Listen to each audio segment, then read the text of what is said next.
अस्सलाम वालेकुम एवरीवन, कैसे हैं आप सब। So this is week 2 in Qatar after the vacations. और सबसे पहले हम गए थे जी एक मैच देखने which was between Qatar and the UAE.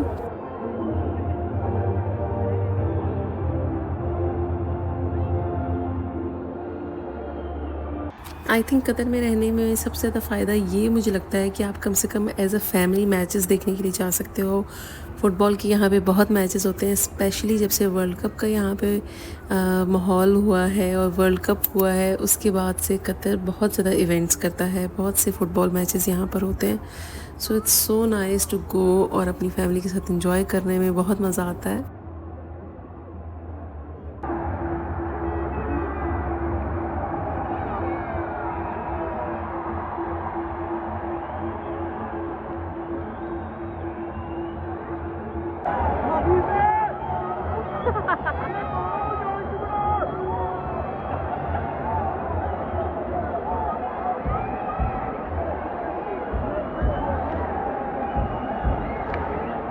मुझे नहीं याद पड़ता कि मैंने लाइफ में कभी इतने फ़ुटबॉल मैच को एंजॉय किया था। कभी मैं टीवी पे नहीं देखती थी, कभी मैंने खेला नहीं है। लेकिन मतलब खेला तो होगा, बचपन में खेला तो है, लेकिन it was not my favourite game.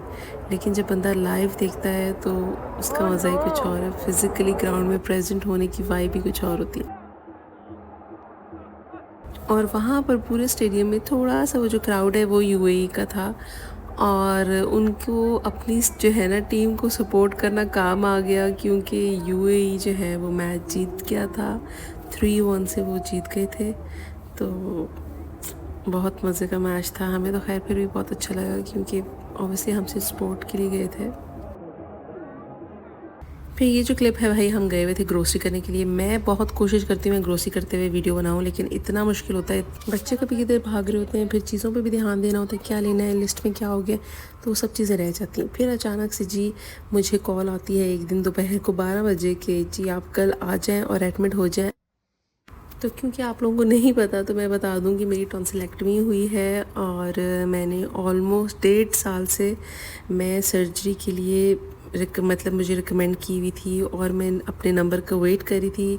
यहाँ पर ये होता है कि क्योंकि सब गवर्नमेंट हॉस्पिटल से ही करवाते हैं मोस्टली ट्रीटमेंट्स वगैरह अपने, तो आपकी अगर not so life threatening type की सिचुएशन हो तो फिर आपको वेट करना पड़ता है।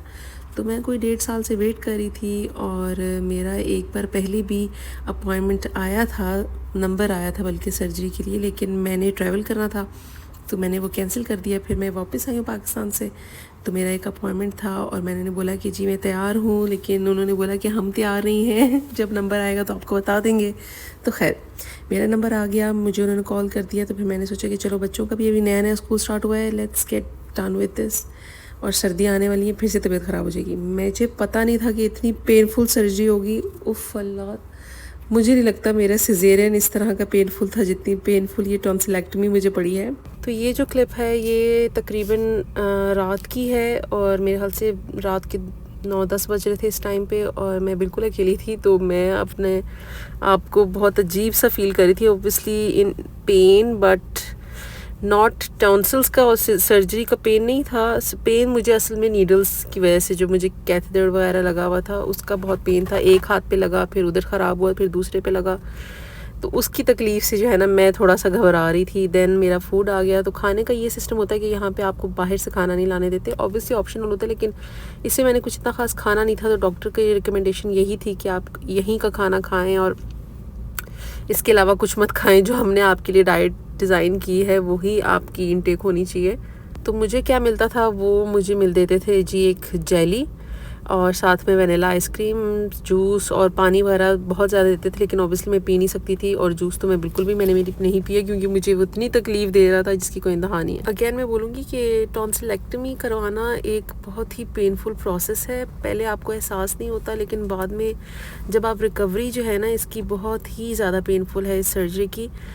प्लस यहाँ पे ये है कि ऑब्वियसली फैमिली नहीं होती तो आप कभी कभी ज़्यादा ही इमोशनल हो जाते हैं। ट्राई पूरा किया कि मैं अपने साथ हॉस्पिटल में अपनी जो छोटी छोटी चीज़ें मैं रात को करती हूँ, जैसे लिप बाम लगाना, क्रीम लगाना, आई पैच है मेरा, तो वो करके ताकि मैं सुकून से सो सकूँ और ज़्यादा फील ना हो कि हॉस्पिटल में हूँ।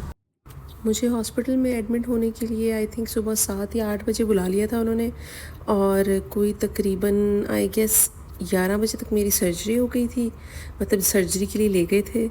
और फिर उसके बाद मैं वो पूरा दिन रही हूँ और अगले दिन फिर मैं दोपहर को डिस्चार्ज हो गई थी और मैं घर चली गई थी। तो हॉस्पिटल में वो आपको इतना नहीं रखते हैं अनलेस कि कोई इस तरह की कॉम्प्लिकेशंस हो या क्या, जो कि मेरी नहीं थी, मैं काफ़ी नॉर्मल थी। तो मैं सिर्फ टाइम पास करने के लिए क्लिप्स वहाँ पे फिल्म कर रही थी। उसके बाद 10 दिन में लगातार रोती रही हूँ। सो ये थी मेरी टॉन्सिलेक्टमी की जर्नी। Thank you so much for watching. Don't forget to subscribe and अल्लाह हाफिज़।